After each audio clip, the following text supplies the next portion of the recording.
va prendre ensemble le livre de Matthieu, au chapitre 9.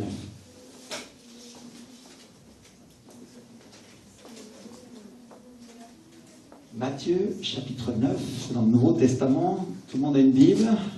Celui qui n'a pas de Bible s'approche d'un vrai chrétien. Amen. Alléluia. Merci Seigneur. Il y a des livres super sur les téléphones maintenant. Vous pouvez avoir sur votre portable. Alléluia. Et bien sûr, il faut aussi connaître la parole. Merci Seigneur. On va lire ensemble. Matthieu 9, chapitre 9, verset 1. Jésus monta dans un bateau, traversa la mer et se rendit dans sa ville. Dites avec moi, sa ville. Alléluia. La ville du Seigneur. Il y a beaucoup de gens qui se demandent si on leur demandait où habitait Jésus, ils diraient Bethléem, non? Et la Bible nous dit qu'il est né à Bethléem. Et peut-être qu'un autre qui a étudié un petit peu plus la Bible, il viendra, il va me dire, pasteur, non, c'est Nazareth, parce que on l'appelle Jésus de Nazareth, alors il a été élevé à Nazareth, non?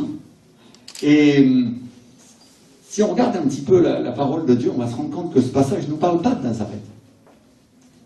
Peut-être qu'il y a un autre encore qui connaît mieux la Bible, qui a étudié les livres prophétiques, qui va dire non, mais c'est Jérusalem, parce que la Bible dit que Jérusalem, c'est la cité de Dieu.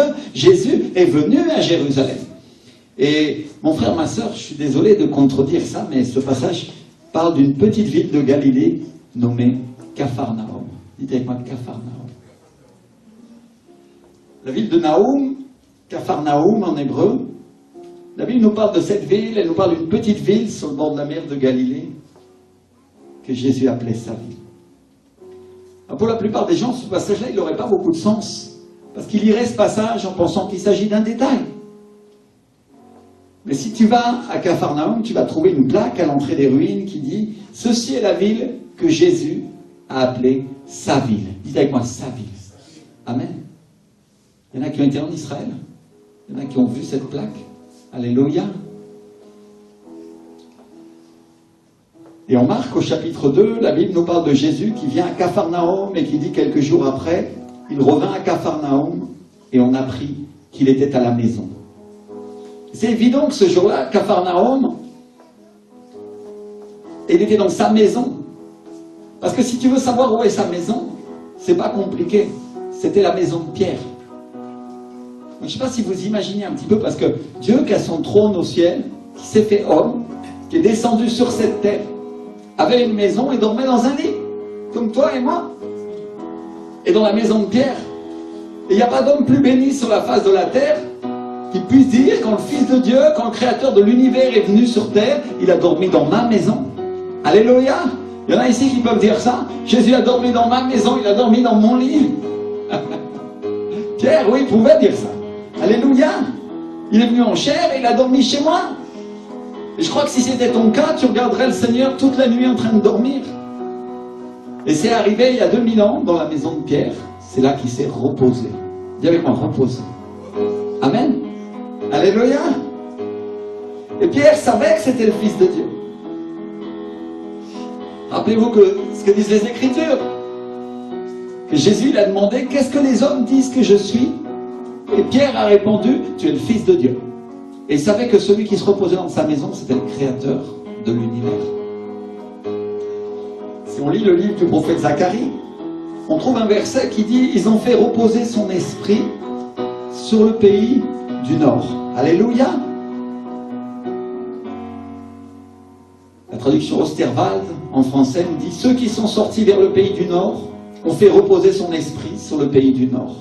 Alléluia. Donc mes frères et sœurs, l'Esprit du Seigneur, le Saint-Esprit qui a créé le ciel et la terre, n'a qu'un seul désir. Il veut habiter au milieu de nous. Amen. Alléluia. Et je dis pas seulement qu'il veut habiter en nous. Ce que je dis, c'est qu'il veut habiter au milieu de nous. Au milieu de l'Église. Il veut habiter dans ta maison. Il veut reposer sur ton pays, la France. Alléluia, c'est le pays où tu vis, non? Et il veut reposer sur ta vie. Alléluia. Gloire à Dieu. Alors, bien sûr, oui, on voit le ministère qui est là au milieu de nous, qui manifeste la présence de Dieu. On l'a vu tout à l'heure, avec des signes, avec des prodiges. Alléluia. Merci Seigneur. Et ce que Dieu veut, c'est pas juste venir une journée ou une heure pendant un culte, aussi grand soit-il. Alléluia. Non, non. Il ne veut pas habiter de nous seulement au milieu de nous 3 mois. Pour qu'on puisse dire, oh quel grand réveil il y a eu au centre de vie de la foi. Pendant 3 mois, il y avait le feu et après plus rien. Non, non. Ce que le Seigneur veut, c'est être là en permanence. Il veut être là tout le temps, au milieu de vous, sur vous et en vous. Alléluia. Amen.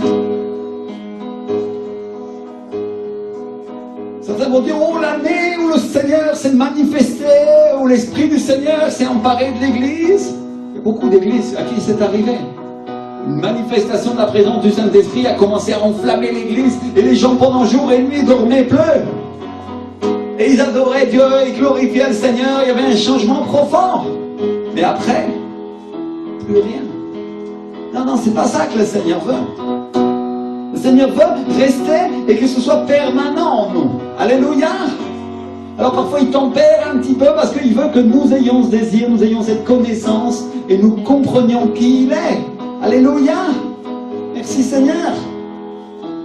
Ce que Dieu veut, c'est un endroit où on puisse dire, ils ont fait reposer l'Esprit du Seigneur sur la terre de France. Alléluia. Ils ont fait reposer le Saint-Esprit de Dieu au centre de vie de la foi, ici à Cergy-Pontoise. C'était un petit peuple. Ils n'étaient pas beaucoup. Mais ils ont fait reposer son esprit dans l'église. Et chaque fois qu'on vient dans l'église, la présence du Saint-Esprit est là. Alléluia. Ils ont fait reposer sa présence. C'est ça que le Saint-Esprit veut. Il veut un endroit. Il cherche une vie. Il cherche une église où il va faire reposer son esprit. Et il y en a qui vont dire au pasteur, le Seigneur, Dieu, il est omniprésent. Alors comment on va faire reposer son esprit? Comment on va faire pour le faire s'asseoir? Et mes frères et sœurs, dans le monde entier, il y a des réveils qui durent 3 jours. Quelques semaines, quelques mois, des fois 1 an, et pas plus. Alléluia. Mais ce que Dieu veut, c'est un endroit où il va faire reposer son esprit en permanence, et que ce soit tout le temps. C'est ce que Dieu veut. Alléluia. Il ne veut pas que tu viennes à une réunion, la présence du Saint-Esprit se manifeste, et tu dis, oh quel admirable réveil dans la présence de Dieu. Et après tu rentres chez toi, et tout est pareil. Non. Il veut un changement, il veut une transformation dans l'atmosphère, dans la condition, comme serviteur et comme servante de Dieu dans cette église. Alléluia. Il veut que nous l'aimions et nous le valorisions par-dessus tout. Alléluia. Est-ce qu'il n'est pas Dieu? Certains vont dire au pasteur, j'adore Dieu le Père. Tu as raison, gloire à Dieu. Il faut adorer Dieu le Père. Moi aussi j'adore le Père. Alléluia. Et d'autres ils vont dire, oh, moi j'adore le Fils. Alléluia, gloire à Dieu. T'as intérêt parce que celui qui adore le Fils adore le Père. Si tu n'adores pas le Fils, tu auras un problème. Mais on a oublié de nous dire, mes frères et sœurs, qu'il fallait adorer aussi le Saint-Esprit. Parce qu'il est Dieu. Il est la 3e personne de la Trinité et il n'est pas la dernière personne. Certains pensent quand ils voient 3, numéro 3, alors on se souvient du premier dans une course, non? Des fois du 2e et rarement du 3e. C'est la pensée de l'homme. Mais on a oublié que dans le livre de Genèse, tous les 3 sont ensemble dès le commencement, ils sont un seul Dieu, et ils sont une seule unité. Alléluia. Et quand tu connais le Saint-Esprit, tu vas connaître Jésus parce qu'il est son esprit. Alléluia. Et il va te révéler Jésus, et il va te révéler le Père. Amen. Et au-delà de la connaissance personnelle qu'on doit avoir comme chrétien, parce que certains ils vont dans des séminaires bibliques, ils vont apprendre un tas de choses, et gloire à Dieu, c'est bien. Mais n'oublie pas une chose, s'il n'y a pas l'esprit, c'est mort. Mais s'il y a l'esprit, alors tout va t'apporter. Amen. Alléluia.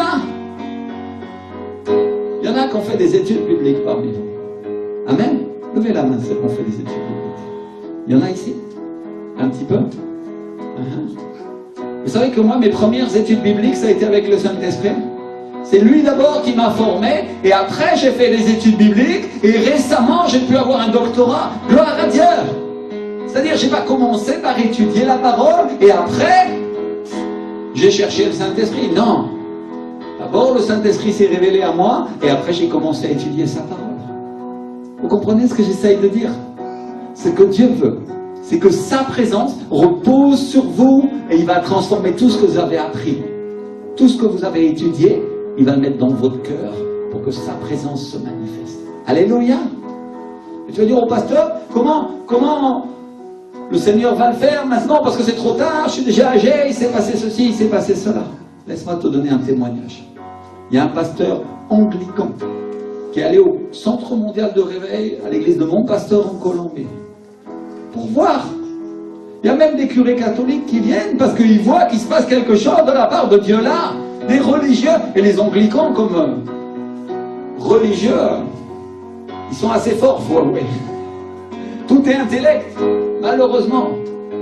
Et il s'est pointé là, et il a dit, je vais voir ce que ces fous ils font là-bas en Colombie, parce que le gars, il rassemble des milliers de gens, je comprends pas ce qui est en train de se passer, il y a une ambiance, il y a une atmosphère, il y a un changement.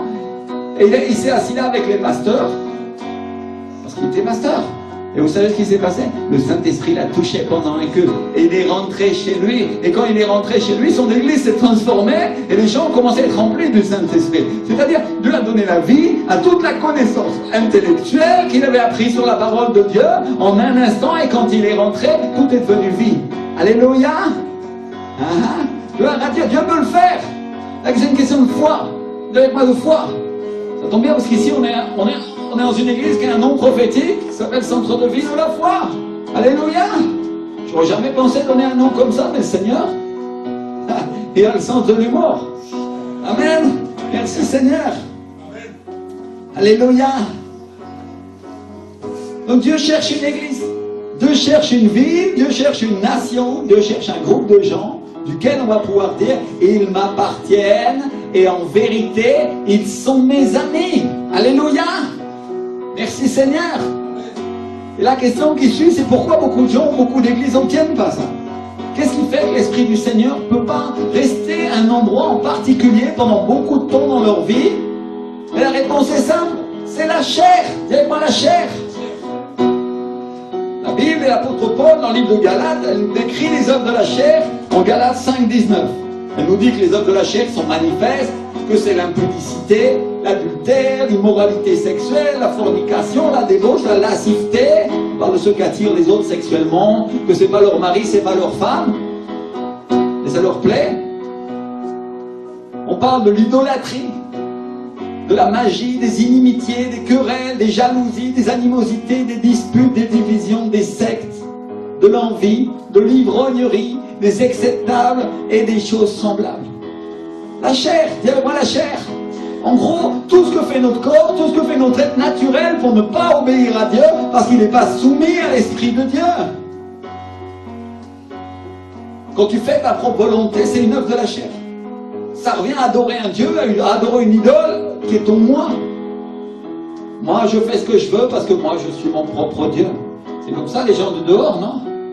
Mais dans l'église, il y a aussi des chrétiens qui agissent de la même manière. Je fais ce que je veux, je vais à l'église quand je veux, quand j'en ai envie.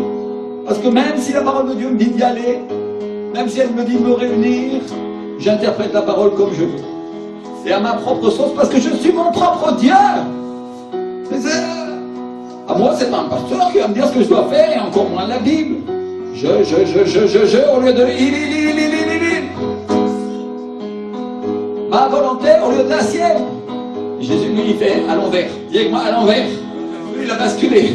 Il a dit, non pas ma volonté, Seigneur, mais la sienne. Alléluia. La sienne. Et en 1 Corinthiens, chapitre 3, quand l'apôtre Paul dit, j'ai dû vous donner du lait au lieu de la nourriture solide, parce que vous ne pouviez pas la supporter. Parce que vous êtes encore charnel. Parce qu'il y a des disputes entre vous, des jalousies et des disputes. Et le mot charnel utilisé, c'est le mot sarkikos en grec, qui veut dire qui appartient à la chair. Et par extension, il parle des choses corporelles ou temporelles de l'homme animal non régénéré. L'excellent dictionnaire biblique Vinet, que je ne vais pas arrêter de vanter, il est extraordinaire. Il nous dit que sarkikos, ça veut dire qu'il possède la nature de la chair, sensuelle, gouvernée par les appétits animaux, gouvernée par la nature humaine et non par l'Esprit de Dieu. Seigneur. Et en 1 Corinthiens 3.3, le dictionnaire biblique Vinet nous dit que ça veut dire, ça se traduit d'une certaine manière, celui qui a ce qui a ses origines, dans la nature animale ou qui est excité par elle. C'est comme ça qu'on devrait le comprendre. J'ai pas pu vous donner de la viande parce que je vous donne du lait parce que vous êtes encore charnel, parce que ce que vous faites, la manière dont vous agissez tous les jours, trouve encore ses origines dans la nature animale ou est excité par elle. Ah, pasteur, on m'avait pas dit que quand j'arrivais au Seigneur, j'étais pas totalement débarrassé de la chair. Et non. La réalité, c'est que quand tu seras sur cette terre, tu seras en train de crucifier ta chair et tu te battras contre elle. Alléluia. Ce qui fait celui qui est spirituel ou qui l'est moins, c'est la quantité de travail qu'il met à clouer sa propre chair pour faire la volonté du Seigneur. Alléluia. Ça veut dire un mot. Souffrance. Dis avec moi, souffrance. Parce que ta chair ne va pas accepter de mourir comme ça. Elle n'est pas d'accord en général. Elle ne veut pas mourir, mais l'Esprit de Dieu dit, oui, il faut qu'elle meure. Il faut qu'elle meure pour que je vive. Alléluia. Parce que je veux prendre toute la place en toi, mais je veux me reposer sur toi, te dit l'Esprit. Alléluia. Merci Seigneur. Et il y a deux choses que tu dois comprendre. La première, mon frère, ma soeur, c'est que tu ne peux pas faire et la volonté de Dieu et ta propre volonté en même temps. Parce qu'elles sont incompatibles. Alléluia. La Bible nous dit clairement de ne pas satisfaire les désirs de la chair, parce que les désirs de la chair sont contraires à ceux de l'esprit et qui s'opposent. Quand on est né de nouveau, Dieu a donné la vie à notre esprit, parce qu'avant de connaître Dieu, il était mort. Et ça, c'est la raison pour laquelle tu ne comprenais rien aux choses de Dieu. Et c'est aussi la raison pour laquelle tu ne serais jamais entré dans une réunion comme celle-là. Parce que tu aurais dit, oh, c'est fanatique, c'est fou. Ils tombent dans l'esprit, ils ont ceci, ils ont cela, et machin, et ils parlent le gros ritana makambe kamba kanda.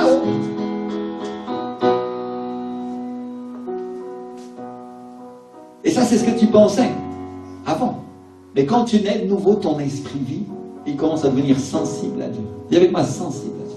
Il commence à écouter sa voix et à faire sa volonté. Et le croyant doit soumettre sa chair à l'esprit. Mais la chair résiste. Elle se bat. L'âme résiste parce qu'elle a toujours fait ce qu'elle a toujours voulu. Elle a toujours fait ce qu'elle avait envie. Tout ce qu'elle désire, elle le fait. C'est comme ça qu'on vivait avant. Je ne sais pas pour toi, mais si tu es honnête avec toi-même, tu vas dire, quand je ne connaissais pas Dieu, c'est bien comme ça que je vivais, non? Alléluia. Et laisse-moi te dire aujourd'hui encore une chose. Et encore aujourd'hui, malgré la parole de Dieu et le salut, parfois c'est encore comme ça que tu vis. Et le Seigneur veut changer ça. Alléluia. Viens avec moi, il veut changer. Il veut changer. Il ne va jamais arrêter de crucifier ta chair. Il va te confronter. Et il va te confronter encore. Et il va te confronter encore jusqu'à ce que tu te rendes à Dieu et tu dis, ok Seigneur, c'est toi. Je meurs à moi-même. Vas-y, fais-le. Alléluia. Merci Seigneur.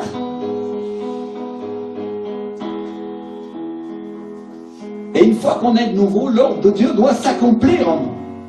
La Bible dit qu'on est esprit, âme et corps, que le corps se soumet à l'âme. Et l'âme va se soumettre à l'esprit. Alléluia. Et c'est ce que l'esprit du Seigneur dit que nous devons faire. Donc tu sais ce que tu dois faire. Tu sais. Tu t'énerves et tu vas dire quelque chose que tu ne dois pas dire. Dans ton esprit, tu sens et tu sais que tu ne dois pas ouvrir ta grande bouche et dire ce genre de choses. Mais à l'intérieur, il y a la chair. Celui-là, il ne va pas me marcher sur les pieds. À l'intérieur de toi, il y a une nature différente de la nature de Dieu qui veut tirer vengeance.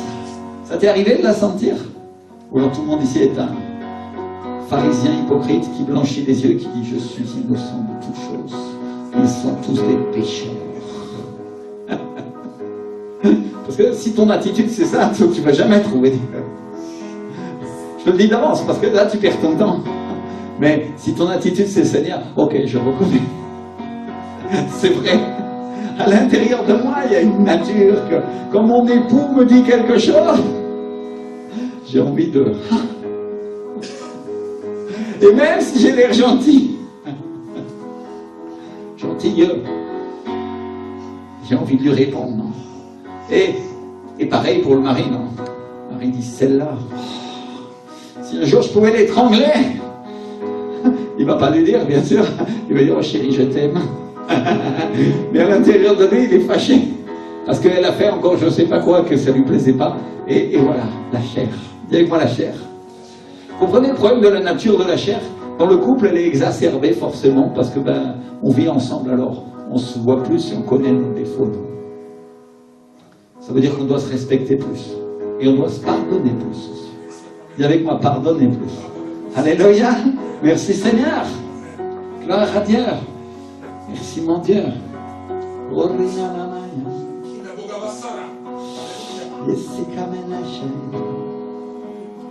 Et donc, la chair a gouverné pendant des années, alors on fait ce qu'elle dit, on agit comme elle agit, parce qu'elle a gouverné pour nous pendant de nombreuses années.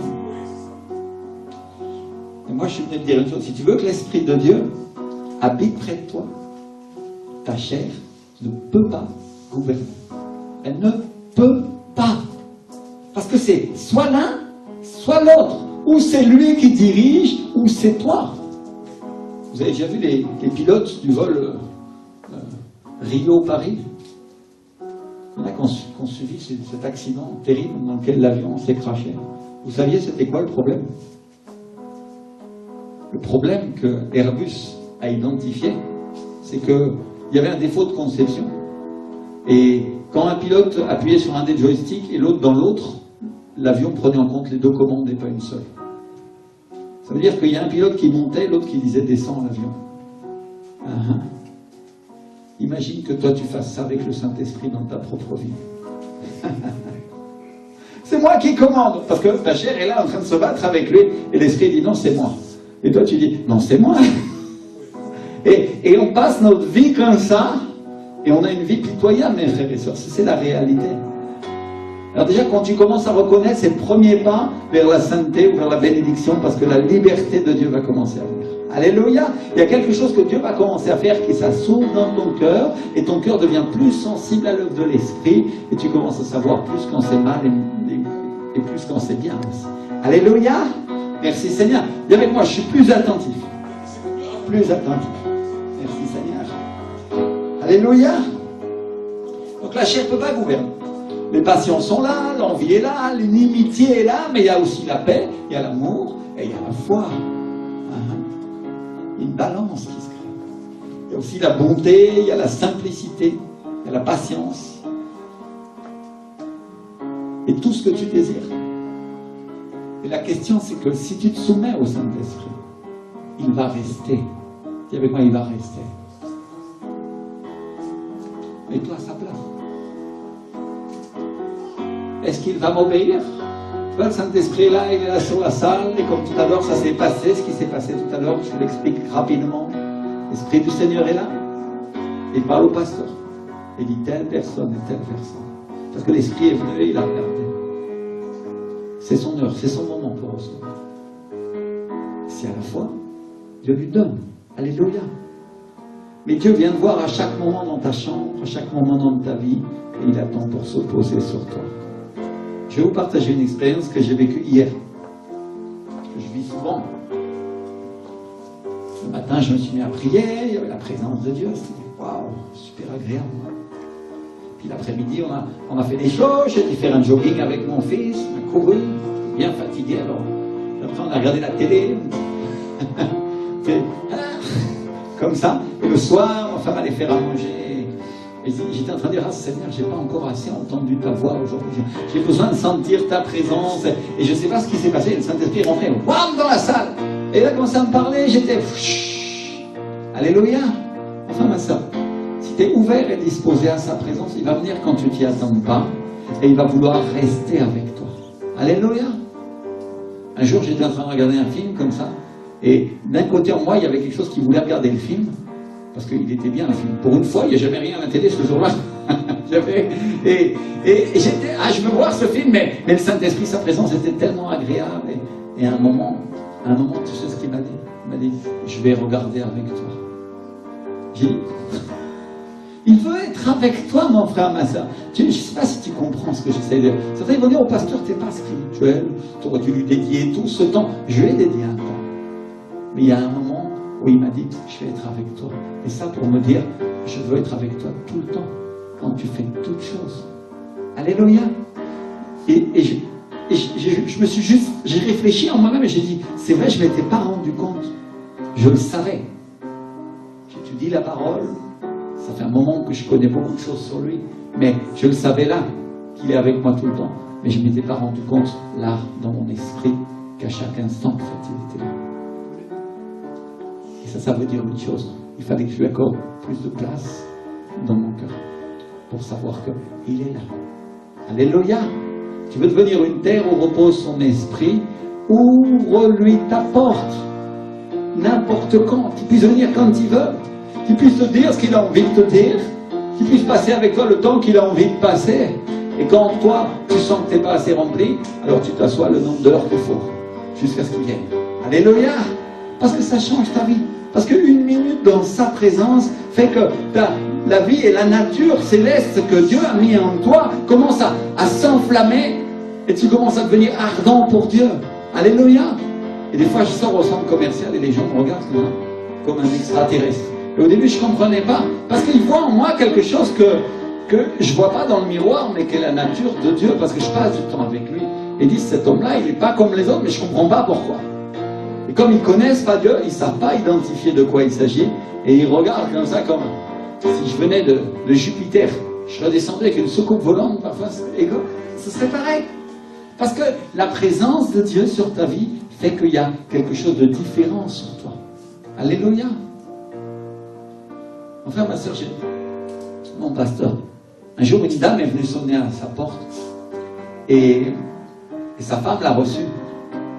Et elle a parlé avec son épouse et elle s'est mise à pleurer d'un seul coup. Elle a dit, votre mari, c'est quelqu'un de très différent. Il y a quelque chose sur lui, je ne sais pas qu'est-ce que c'est, mais c'est un homme bien, c'est un homme de bien. Elle a dit, oui, mon mari est un pasteur. Vous comprenez ce que j'essaie de dire? Quand le Saint-Esprit est sur vous, les personnes le ressentent et le voient. Et la femme, elle ne savait pas exprimer de quoi il s'agissait, mais elle savait qu'il y avait quelque chose de bien. Elle ne savait pas que c'était quelqu'un. Alors, la pasteur Maria Patricia, elle a pris le temps pour lui expliquer. Chacun d'entre nous, nous avons la responsabilité de passer du temps avec lui et d'être loin par sa présence et d'être une terre sur laquelle il se repose. Alléluia. Merci Seigneur. Alléluia. Mais si tu te rends à la chair, tu sais ce qui va se passer. Le Saint-Esprit va commencer à te laisser. Parce que c'est ou c'est la chair, ou c'est lui. Vous comprenez? Il n'y a pas de demi-mesure. Ou la chair dirige dans ta vie, ou c'est le Saint-Esprit. Ou c'est lui qui va agir pour toi. Alléluia. Et la Bible nous dit clairement, l'apôtre Paul nous enseigne clairement, il nous dit, n'attristez pas le Saint-Esprit, ne le blessez pas. Alléluia. Pourquoi? Parce que c'est une personne sensible. Quand tu pries Maria, et que tu sens la présence de Dieu, parce que tu vas la sentir, l'Esprit du Seigneur va venir pour toi. Tu vas le sentir, et quand tu commences à pleurer dans sa présence, tu te souviens de cette expérience? Qu'est-ce qui se passe? Dieu touche ton cœur. Alléluia. C'est une jeune fille. Quel âge tu as? 11 ans. À 11 ans, le Saint-Esprit peut toucher ta vie. Mes frères et sœurs, à tous les âges. Ce que j'étais en train de te dire, c'est que ce que Dieu va faire, c'est te parler. Mais Dieu te dit aujourd'hui, ne m'attriste pas. Parce qu'il y a des choses que tu dis, il y a des choses que tu fais, dans lesquelles tu ne tiens pas en compte qui je suis, te dit le Seigneur. Le Seigneur te dit, pense à moi et ne m'attriste pas. Alléluia. Je crois que ce que Dieu dit à cette jeune fille, c'est valable pour toi et c'est valable pour moi. L'apôtre Paul nous l'a dit clairement, n'attristez pas le Saint-Esprit. Des fois on fait des choses, des fois on agit d'une manière. On a vu ensemble que parfois nos paroles parlent plus que nos actes. Des fois on tourne le dos à Dieu sans même lui dire, des fois on n'a pas dit Dieu je veux pas de toi, mais notre vie reflète de tous les jours que notre priorité c'est les choses de notre maison, c'est ce qu'on a envie de faire, et on est en train de dire à Dieu d'une certaine manière, toi tu as une importance relative, secondaire dans ma vie. Non, Dieu veut être le premier. Il y avait quoi le premier? Alléluia. Merci Seigneur. Alors peut-être qu'il n'est pas encore parti de toi. Il y a une chose sûre, c'est que si tu es dans la chair, ta vie n'est pas un endroit où il se repose. Et que peut-être tu vas obtenir simplement que tes jours vont être plus courts. Il y en a qui vont dire au pasteur, comment tu peux dire des choses comme ça? Si tu lis Genèse, chapitre 6, verset 3, tu vas trouver, mon esprit ne contestera pas toujours avec l'homme, parce que lui n'est que chair, mais ses jours seront de 120 ans. Vous comprenez ce qui s'est passé? Jusqu'à ce moment-là, les hommes vivaient plus de 900 ans. Et vous seriez tous des bébés. Celui de 70 ans, il serait un gamin. Et même le plus vieux d'entre eux. Mais Dieu abrège leurs jours à cause de quoi? À cause de la chair. Et depuis, je ne sais pas trop ce qui s'est passé, mais on parle de 70 à 80 ans pour les plus costauds. Et certains meurent à 90 ans. C'est-à-dire, c'est encore descendu. Parce que la chair, ou on la fait sortir de notre vie, ou alors elle abrège nos jours. Et il y a une chose sûre, c'est que si la chair gouverne ta vie, tu ne vas pas être à l'endroit où le Saint-Esprit se repose.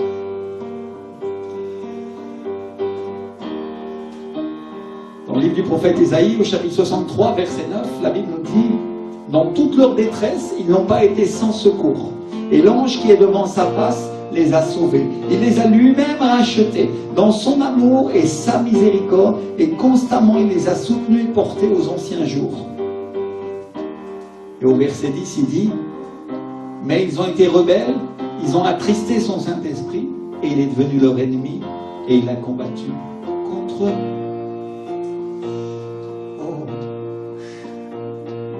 On commence à réfléchir, on dit Seigneur, peut-être c'est ce qui est arrivé à certains chrétiens, peut-être ce qui est arrivé à certains d'entre nous quand on a fait notre propre volonté. On a été rebelles et le Saint-Esprit est devenu notre ennemi au lieu d'être notre ami. Et il a combattu contre nous. Parce que sa nature de sainteté, de vérité, de bonté ne va pas changer. Et il va toujours aller contre le mal. C'est toi, quand tu changes un peu de camp sans t'en rendre compte, que ou tu es dans son camp, ou tu es dans celui de l'autre. Vous comprenez ce que j'essaye de dire? Dieu ne nous condamne pas, juste il nous enseigne aujourd'hui. Et il nous dit, regardez, je suis le chemin, la vérité et la vie. Ce qu'il dit Jésus. Celui qui croit en moi ne mourra pas, mais il vivra. Alléluia. Tu veux la vie? L'esprit, c'est la vie. L'esprit, c'est la vie. La vie éternelle, on a dit, consiste en quoi? À connaître Dieu. Qui révèle Dieu? Le Saint-Esprit. S'il est loin de toi, il n'y a pas de révélation.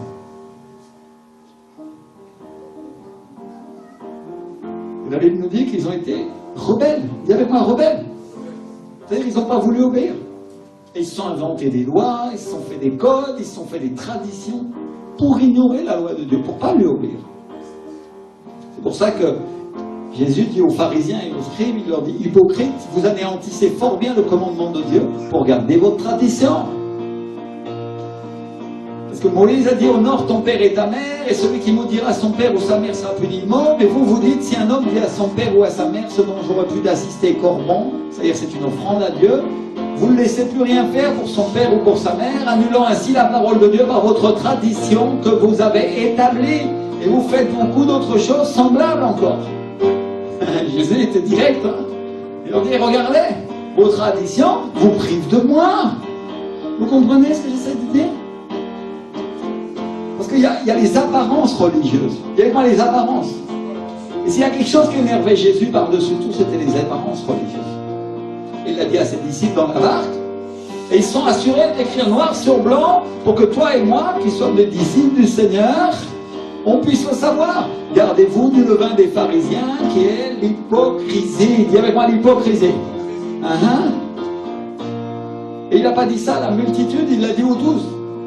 Pour que toi et moi, on sache on sache une chose importante. L'hypocrisie éloigne Jésus.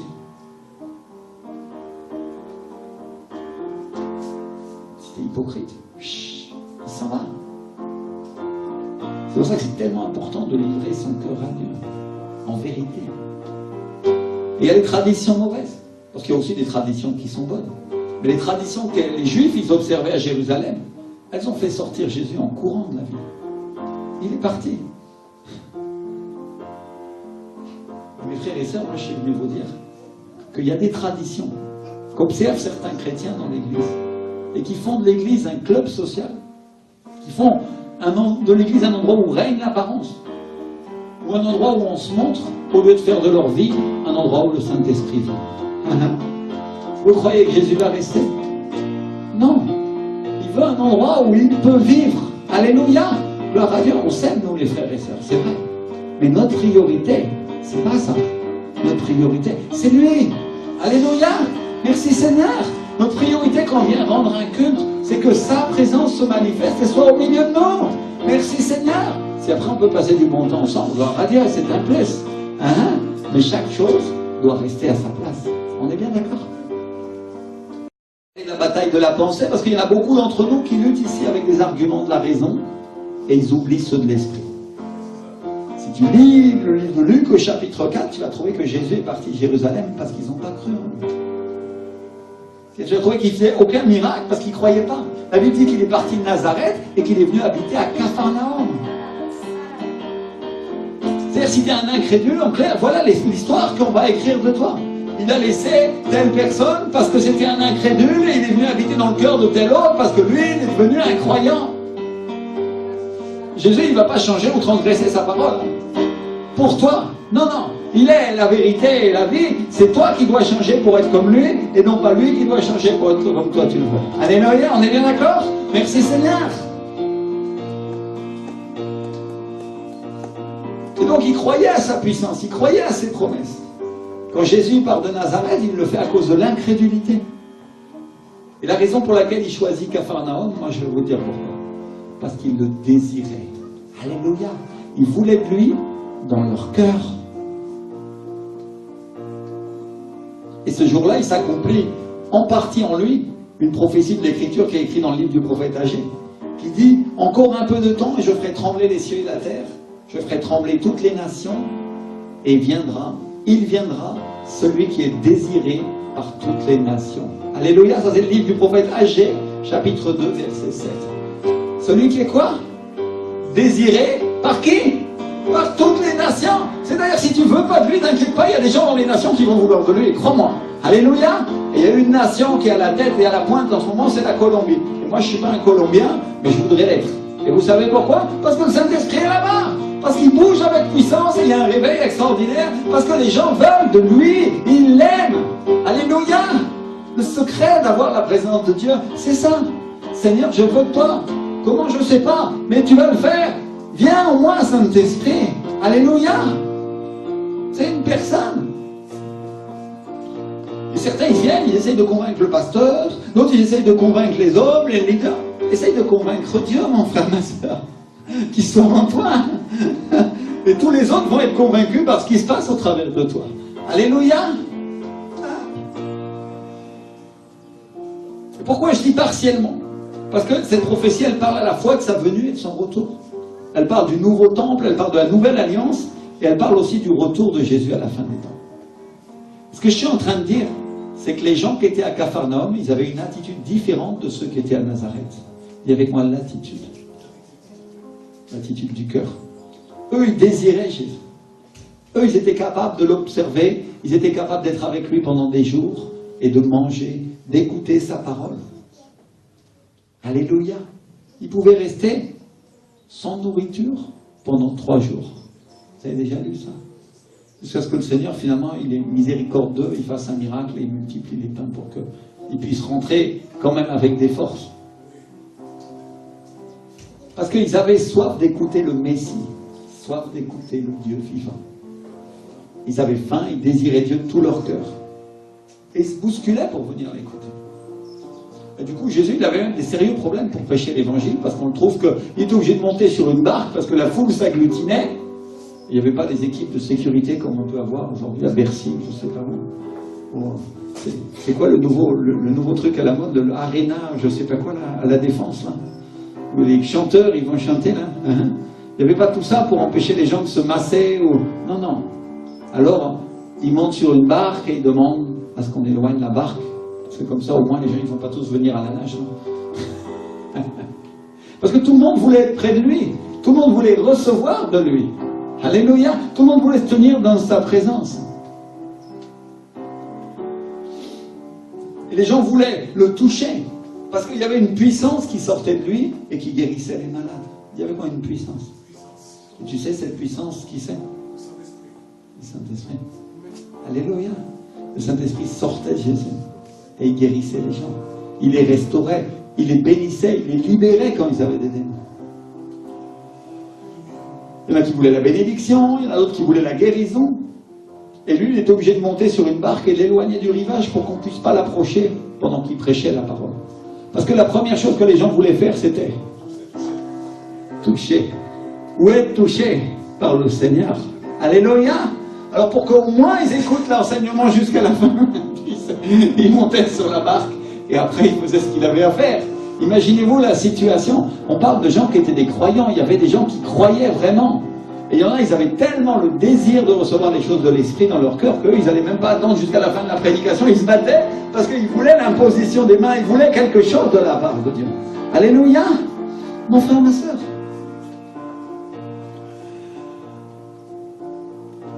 Ça, c'est la raison pour laquelle Jésus choisit Capharnaüm. Le désir de son Saint-Esprit. Alléluia. Et pourquoi il choisit la maison de Pierre? Parce que Pierre aussi le désirait. Quand Pierre il a vu la libération dans la synagogue le jour du sabbat, il l'a invité chez lui, il l'a fait venir dans sa maison. Et il lui a offert son lit. Et je suis presque sûr que c'était le lit de Pierre parce que Jésus, il ne possédait rien sur cette terre. Il n'avait pas de lit à lui. Il dormait chez les autres. Alors qu'il était le maître de tout, non? La Bible dit qu'il s'est fait pauvre pour que toi et moi, on soit enrichis. Alors quand tu dis que tu veux être pauvre, tu es un petit peu en train de trahir la parole de Jésus, non, tu ne crois pas? S'il a laissé tant de choses pour toi, s'il a laissé les richesses célestes du ciel pour que toi aussi tu sois béni. Quand tu dis, je ne sais pas comment le Seigneur n'arrive pas à me bénir financièrement, tu es un petit peu en train de, un peu en incrédulité, non? De dire, Seigneur, je sais pas, hein? Mon frère, ma soeur, quand tu reconnais ton incrédulité, tu sais ce qui se passe? Il y a un homme qui a reconnu son incrédulité, il a dit, Seigneur, viens au secours de mon incrédulité. Et son fils a été guéri. Quand moi j'ai reconnu que j'étais un peu incrédule pour les finances, parfois, Dieu a commencé à guérir mes finances. Tant que je disais, non, moi je sais. Non, non, Dieu aime ceux qui sont humbles. Alléluia. On a besoin de lui, c'est pas lui qui a besoin de nous. Alléluia. Et donc Pierre, il a tout laissé. Et quand Jésus lui dit laisse tout, il laisse son filet, il laisse son entreprise de pêche, et il le suit. Et même s'il a eu des luttes, même s'il l'a renié, c'est le seul disciple qui est resté quand ils l'ont arrêté. Tous les autres sont partis. Parce qu'on peut dire ce qu'on veut, mais même s'il a renié Jésus 3 fois, tout ce qui est arrivé dans le concile ensuite, tout ce qui s'est passé, c'est Pierre qui l'a entendu. Les autres, ils s'étaient sauvés depuis belle lurette. Les autres, on leur a raconté parce qu'ils s'étaient tous enfuis. Et à la fin, Pierre a donné sa vie pour Jésus. C'est pour ça que Jésus a dit, je vais vivre dans cette maison parce qu'ici, on me désire. Alléluia. Enfin, ma soeur, Dieu sait ce que tu vas faire. Il connaît ton cœur. Il voit d'autres choses. Alléluia. Mais pourquoi Dieu a amené sa gloire à David et sur son royaume? Parce qu'il le désirait. Une chose que j'ai demandé à l'Éternel et celle que je chercherai, que je sois dans la maison de l'Éternel tous les jours de ma vie pour contempler la maison de l'Éternel. C'est ce qu'il a dit David. Je t'aime tellement, Seigneur, je veux être dans ta maison. C'est tout ce que je veux. Alléluia. Et Pierre, il était fou amoureux de Dieu, comme le dit le psaume, ainsi que clame la biche pour les courants d'eau, ainsi clame mon âme pour toi, ô Éternel. Alléluia. Mon âme a soif de Dieu vivant. Soif. faim et soif de lui, ça c'est le désir des nations. Pourquoi Jésus habitait là? Parce qu'il lui obéissait. Moi j'aime ça. Il lui obéissait, il ne discutait pas. Il lui obéissait. Jésus il a dit, vous êtes mes amis si vous faites ce que je vous commande. Alors mon frère, ma soeur, comment tu veux que Jésus soit ton ami si tu fais que ce que tu veux? Vous comprenez ce que j'essaie de dire? C'est pas ça comme une condamnation, sinon juste pour que vous mettiez en balance et vous disiez, Seigneur, je veux changer ça parce que tu veux que tu sois mon ami, parce que tu veux être mon ami, Saint-Esprit. Alléluia! Alors si tu dois sacrifier quelque chose sur l'autel, c'est ta chair que tu dois sacrifier. Sacrifie la chair et l'Esprit viendra la remplacer. Alléluia! Ce que tu crois perdre, tu vas le gagner, te dit le Seigneur. Alléluia! Il y a une bien plus grande bénédiction que ce que tu crois gagner avec ton intelligence. Ce que Dieu veut, c'est que tu abandonnes ton intelligence sur l'autel et tu dis, Seigneur, ton esprit est plus sage que moi. Alléluia! C'est simple.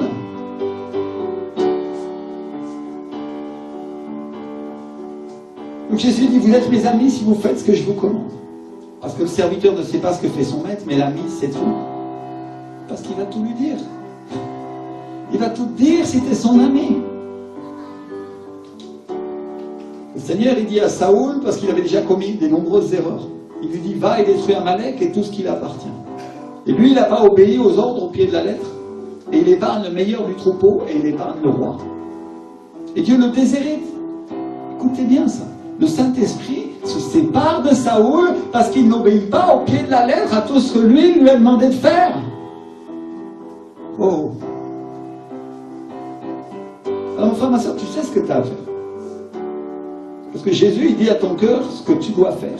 Et quand tu ne le fais pas, tu sépares le Saint-Esprit de toi. Et quand tu vas faire ce que Jésus a mis dans ton cœur de faire, tu n'auras pas besoin de chercher le Saint-Esprit pendant des heures ou pendant des semaines.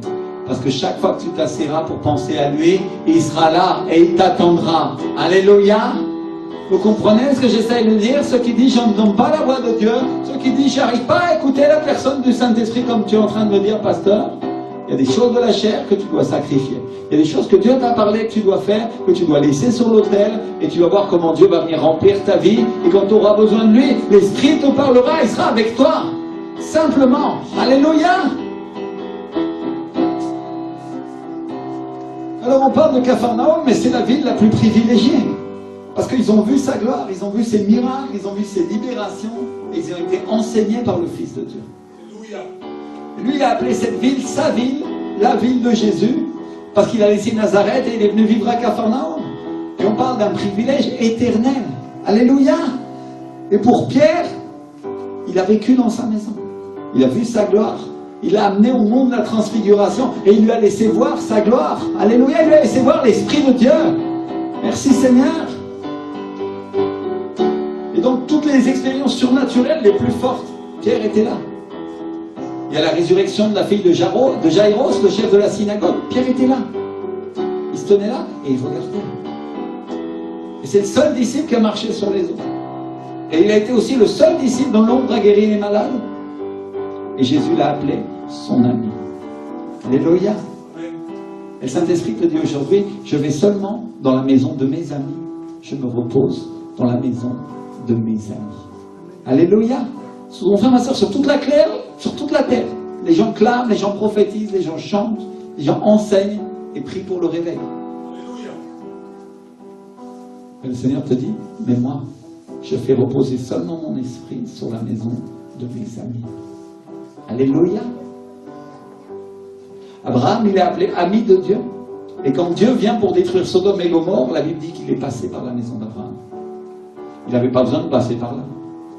Il ne se déplaçait pas du nord au sud comme les hommes le font. Lui, il se déplaçait du haut vers le bas.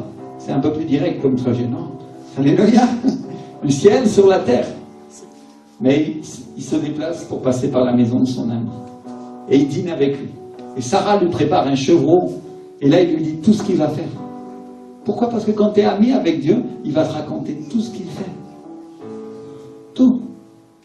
Et il habite dans la ville de David, parce que David le désirait. Parce que c'était son ami. Alléluia. Et quand Jésus allait à Jérusalem, il ne dormait pas là. Il dormait à Béthanie. à quelques kilomètres dans la maison de Marthe, de Marie et de Lazare. Parce que quand Lazare est mort, Jésus dit, Lazare, mon ami, est mort, et il l'a appelé mon ami. Alléluia. Et donc c'était son ami. Cette famille, c'était la maison de ses amis, et Marthe, elle se dédiait à le servir, et Marie s'asseyait à ses pieds pour l'écouter. Donc mes frères et sœurs, la maison de Lazare, de Marthe et de Marie, c'était pas un endroit de passage pour Jésus. C'était pas un hôtel, c'était aller à la maison de ses amis. C'est là qu'il repose. Jésus repose dans la maison de ses amis. Alléluia. Et aujourd'hui, le Seigneur te dit, je cherche un endroit où je peux faire reposer mon esprit, parce que je veux vivre dans la maison de mes amis. Je veux être dans la maison de ceux qui me cherchent. Je veux être dans la maison de ceux qui me désirent. Je veux être dans la maison de ceux qui m'obéissent. Alléluia. Alors si tu veux ça pour ta vie, viens ici devant. Et juste dis au Saint-Esprit, Seigneur, c'est ce que je veux pour ma vie, Seigneur. Je veux faire partie de tes amis. Je veux être cet homme, cette femme, Seigneur, qui a mis avec le Saint-Esprit, qui a mis avec Jésus, sur laquelle tu reposes, Seigneur. Cette maison, Seigneur, soit la maison, non pas une maison de passage, où ton esprit passe un instant et s'en va, mais je veux être une maison sur laquelle tu restes. Ma soeur, quand Dieu parle de ta maison, il parle de ta vie. Dis-lui, Seigneur, je vais être une vie sur laquelle tu restes, Seigneur. Une vie sur laquelle tu reposes, Saint-Esprit. Tout le monde prie, tout le monde prie. Tout le monde parle au Saint-Esprit, tout le monde parle à Jésus, tout le monde parle à Dieu. Seigneur, c'est dans ma maison, Seigneur. C'est à toi, Seigneur, que je veux l'ouvrir en vérité, Seigneur. C'est toi que je veux avoir, Seigneur. C'est pas mes frères et sœurs, c'est toi. Toi, Saint-Esprit, viens. Oh, Shakamanakasa. Viens et reste, viens et demeure, Seigneur. Que cette maison soit appelée la maison de mes amis. Tout le monde prie, tout le monde prie. Tout le monde dit au Saint-Esprit, Seigneur, il n'y a pas mieux que toi, mon Dieu. Tu es le roi et tu es le Seigneur.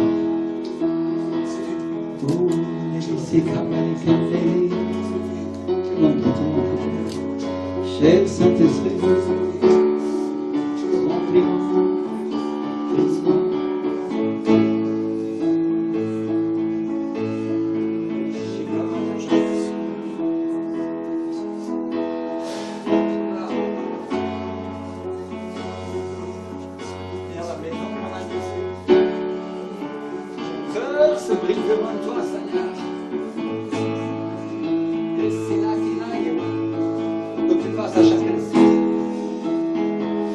Il n'y a personne d'autre que toi dans ma vie, Seigneur. Alors c'est toi. Juste toi. Juste toi. Juste toi. Juste toi, Seigneur. Juste toi, mon Dieu. Je vais être rempli de toi. Que ma maison soit remplie de ton Saint-Esprit, c'est ce que je désire. Par le feu, dans ta présence, Seigneur.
rien que je puisse faire.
Regarde, il croit ce qui est écrit dans ma parole.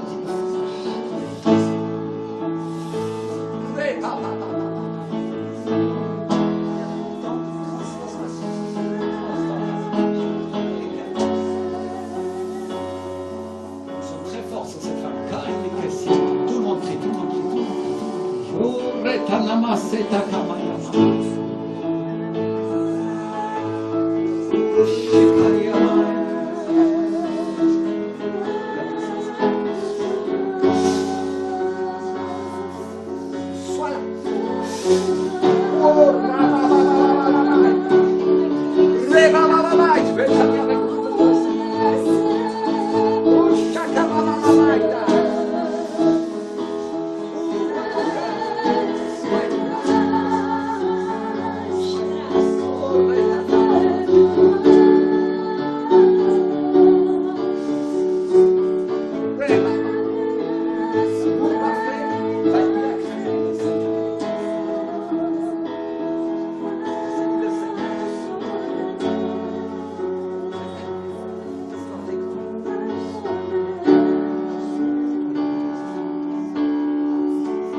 la paix et la joie pour cette femme de Dieu. Amen. Alléluia, il y avait une charge très forte.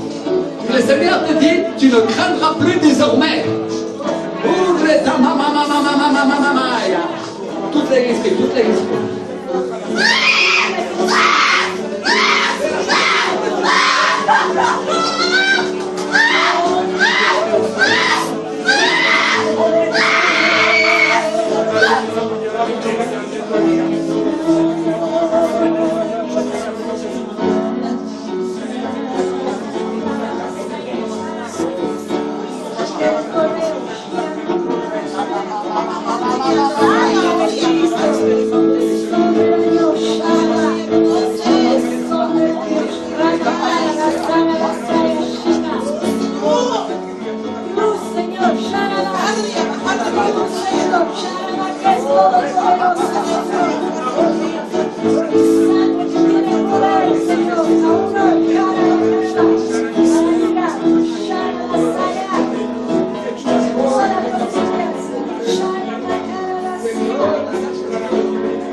Ça veut qu'il se tourne vers moi.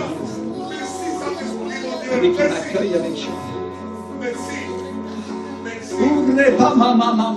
Tout le monde crie. Lève tes mains vers le ciel et dis-le Seigneur, mon Dieu. Que tu es grand, que tu es puissant, que ton amitié compte pour moi. Visite-moi comme tu veux, Saint-Esprit. Ta maison, c'est ma maison, Seigneur. Ma maison, c'est la tienne. Si tu veux mon lit, prends mon lit, Seigneur. Aïe, je viens la nuit, viens la nuit. Si tu viens le jour, viens le jour. J'ai besoin de ta Saint-Esprit.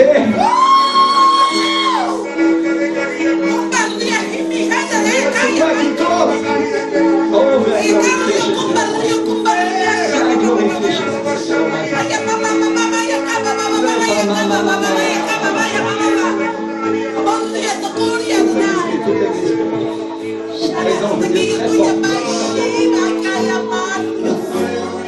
C'est un temps de douceur, c'est un temps de restauration et d'amitié avec moi, dit le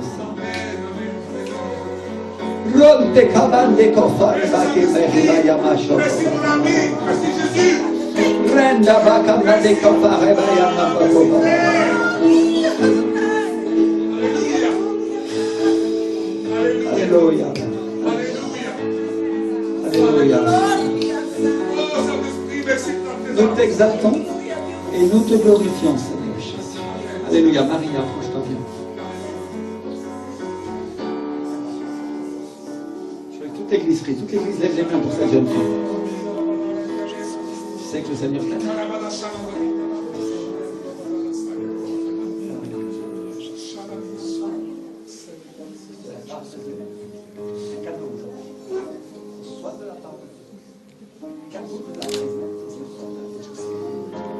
Tu vas avoir des rêves et tu vas avoir des visites. Il y a des choses que tu vas voir dont tu ne seras pas en train de dormir, dont tu seras en train de dormir et qui viennent de moi, qui sont dans ma parole. Et le Seigneur te dit, mes paroles, ne crains pas. Moi qui te parle, tu dis le Seigneur. Yes, c'est ça.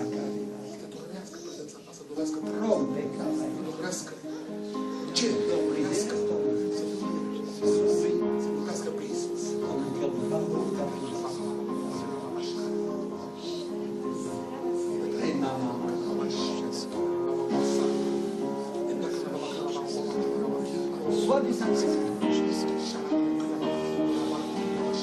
Souffle sur ta vie. Un cœur nouveau et un esprit nouveau, te dit le Seigneur. Tu n'es plus la même jeune fille qui est venue à moi il y a quelques semaines. Car tu as un esprit doux et un cœur doux. Et le Seigneur dit, je t'ai regardé dans le ventre de ta mère. Et je savais que tu serais à moi. C'est le Seigneur. Il y a des choses qui vont sortir de ta bouche et qui viennent de moi. Ne les réprime pas. Ne les réprime pas. Il y a des paroles de douceur à la place des paroles d'amertume que tu avais, dit le Seigneur. Oh, laisse-les sortir. Car elles vont guérir ta famille et elles vont guérir ton âme, dit le Seigneur. Et le Seigneur te dit, ne fais pas attention au mal que les hommes t'ont fait. Parce que je prends soin de toi désormais, ma fille, te dit le Seigneur. Plus rien ne va t'arriver désormais, car je suis avec toi, dit l'Esprit.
avec l'Esprit. Seigneur, ta puissance. Seigneur, ta liberté, Seigneur, dans l'Église.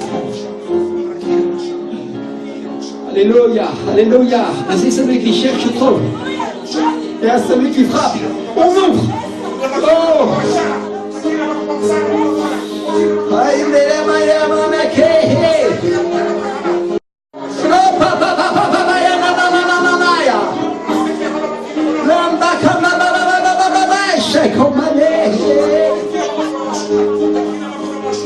Puisse l'Église être constituée de violents, de personnes qui frappent jusqu'à obtenir, au nom de Jésus, Père,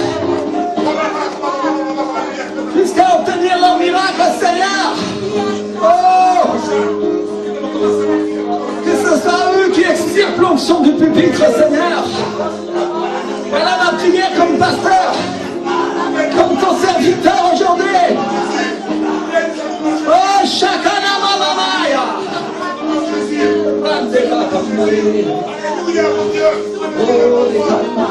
Parce que ce que toi tu fais, aucun homme ne peut le faire, Seigneur.